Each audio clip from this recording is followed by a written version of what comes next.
Rain poured over the city like the sky was angry. Streetlights flickered, and the roads were empty, too empty. At the end of a silent street stood an old apartment building, tall and rotten-looking, its windows dark like hollow eyes. A young man named Michael, 20 years old, stepped toward the entrance holding an umbrella. Tonight was his first night working as a security guard. He sighed and whispered, "Why did I accept a night shift in a place like this?" As he reached the entrance, the main door slowly opened by itself. Michael froze. No one was inside. No footsteps, no voices. Only a cold wind that felt like it came from a freezer or a grave. He forced himself inside. The lobby was dusty and dim. The air smelled old rust, wet walls, and something worse. Like burned hair. Near the security desk sat an old guard, Uncle Jamil, holding a cup of tea with shaking hands. Michael tried to sound confident. "Hi, Uncle. I'm Michael." "First day." Uncle Jamil looked up slowly, his eyes full of fear. "Son, never use the elevator after 12 a.m. Michael laughed awkwardly. "It's just an elevator." Uncle Jamil's face became serious. "No, it isn't." Before Michael could ask what he meant, ding. The elevator in the corner made a sound. Michael turned quickly. The elevator doors opened halfway, then closed again. Nobody had touched it. Uncle Jamil whispered, "It calls people." Michael felt his stomach tighten. He grabbed his bag and went into the security room, trying to ignore the fear crawling up his spine. Inside, CCTV screens showed every floor of the building. Everything looked normal except the elevator camera. On the screen, the elevator doors kept opening and closing like it was breathing. Michael frowned. Must be a malfunction. He checked the time, 11:58 p.m. Suddenly, the elevator camera glitched violently.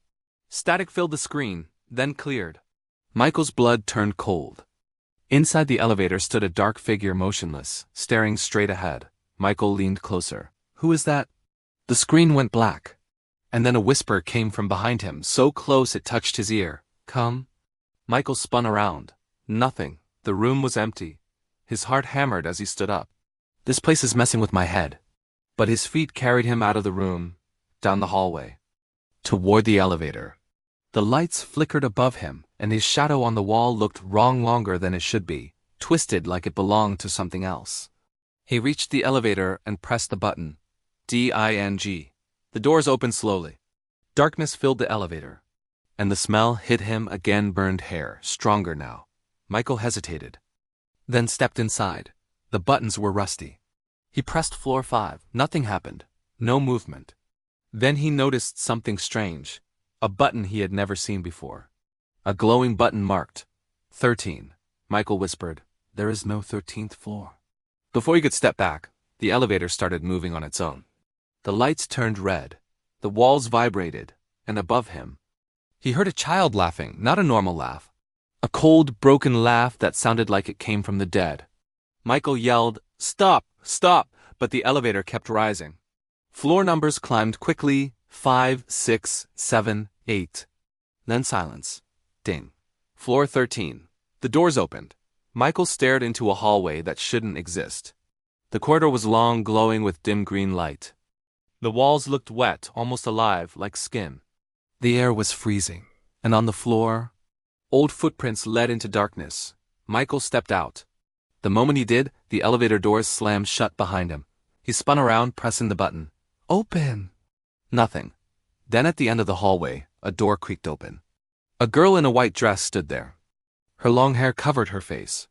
Her voice was soft, like a lullaby, but filled with death. "Come back." "Michael." Michael's eyes widened. "How do you know my name?" The girl moved forward, but her feet never touched the ground. She was floating. Michael stepped back, shaking. The hallway started spinning, and his head filled with images he didn't understand. People screaming inside an elevator. Smoke, fire, a little girl crying, metal snapping, and the elevator falling.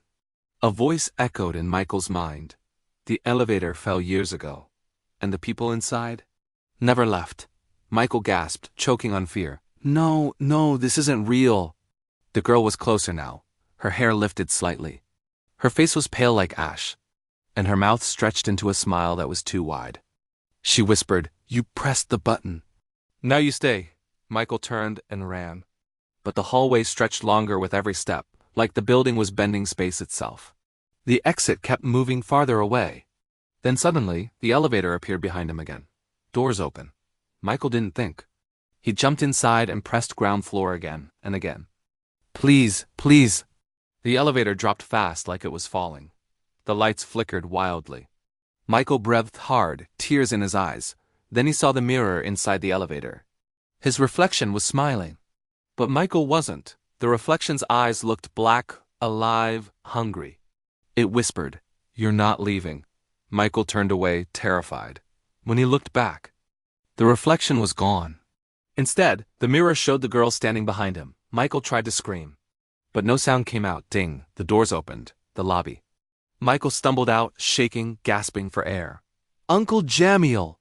No answer. The security desk was empty, but the teacup was still warm, like someone had just been sitting there. Michael looked around desperately. Then his eyes landed on a framed staff photo on the wall. He stepped closer. His heart stopped. Michael's face was in the photo. Under it, written clearly, "Michael missing since 2012. Michael's hands trembled. "No, I'm alive, I'm here."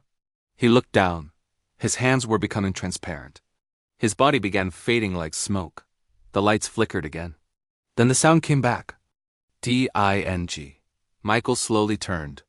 The elevator doors were open. Inside stood shadowy figures, silent, staring, and in front of them, the girl in white. She lifted her head, revealing black, empty eyes. She smiled gently. "Welcome back." Michael tried to run, but his legs disappeared.